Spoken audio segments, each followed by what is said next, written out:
আসসালামু আলাইকুম প্রিয় দর্শক, সকলকে স্বাগত জানিয়ে দিব এই ভিডিওর মাধ্যমে আজকের অভিবাসীদের গুরুত্বপূর্ণ ইনফরমেশনগুলো। আপনি নিজে দেখছেন, একজনকে দেখাতে ভিডিওটি শেয়ার করবেন, চ্যানেলটি সাবস্ক্রাইব করবেন, ফেসবুক পেজটি লাইক ফলো করবেন। আমাদের প্রতিদিনের ভিডিও প্রতিদিন দেখার জন্য নভেম্বর মাসের 5 তারিখ। আপনি কোন দেশ থেকে এই ভিডিওতে যুক্ত হয়েছেন কমেন্টস করবে, ইনশাআল্লাহ আপনার কমেন্টসে রিপ্লাই করবো আমরা। জীবন এবং জীবিকার সন্ধানে আরও উন্নত একটি ভবিষ্যতের আশায় বিটি মাটি বিক্রি করে দাঁত দেনা করে সুদূর উপরে টাকা নিয়ে বাংলাদেশিরা ইউরোপে আসার চেষ্টা অব্যাহত রয়েছে। তুরস্ক থেকে গ্রিস হয়ে, লিবিয়া থেকে ইতালি হয়ে, তিউনিসিয়া থেকে ইতালি হয়ে এবং আফ্রিকার বিভিন্ন দেশ থেকে স্পেনে। তবে বাংলাদেশিদের বড় গন্তব্য দেখা যাচ্ছে লিবিয়া থেকে গ্রিস, লিবিয়া থেকে ইতালি, তুরস্ক থেকে গ্রিস। বাকি গন্তব্যগুলোতে খুব একটা বাংলাদেশি পাওয়া যায় না। ভূমধ্যসাগর ধারাবাহিকভাবে শরণার্থী উদ্ধার কার্যক্রম পরিচালনা করে আসছে এনজিও সংস্থাগুলো।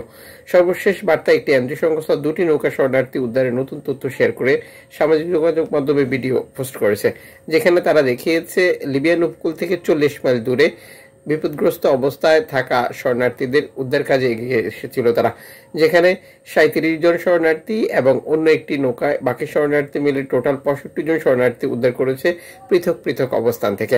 লিবিয়া থেকে পালিয়ে আসা এই শরণার্থীদেরকে আটকের জন্য লিবিয়ান কোস্টগার্ড হামলা করেছিল, কিন্তু তাদের হামলা ব্যর্থ হয়েছে। টোটাল পরিসংখ্যানে নৌকাগুলোকে আটকাতে পারেনি, যার ফলাফল এনজিও সংস্থা তাদেরকে উদ্ধার করেছে এবং নিরাপদে ইতালিতে হস্তান্তর করবে। এদিকে স্প্যানিশ কর্তৃপক্ষ মাইক্রো ব্লগিং সাইট এক্সে দেওয়া বার্তা নিশ্চিত করেছে শরণার্থী আসা অব্যাহত রয়েছে, তবে গত বছরের তুলনায় অনেক কম। গ্রিসের গাবডোসের দক্ষিণে 34 জন শরণার্থীকে উদ্ধারের একটি তথ্য নিশ্চিত করেছে ফ্রন্টেক্স এবং গ্রিস কোস্টার যৌথ বিবৃতিতে। সর্বশেষ যখন একটি বিপদগ্রস্ত নৌকা শরণার্থীদেরকে উদ্ধার জন্য সহযোগিতার বার্তা পায়, তারা প্রথম অবস্থায় তাদেরকে উদ্ধার কার্যক্রম পরিচালনা করলেও পরবর্তীতে তারা উদ্ধার কার্যক্রম শুরু করে, যার ফলাফল শরণার্থীদেরকে উদ্ধার করা এবং নিরাপদ স্থানে হস্তান্তর করা।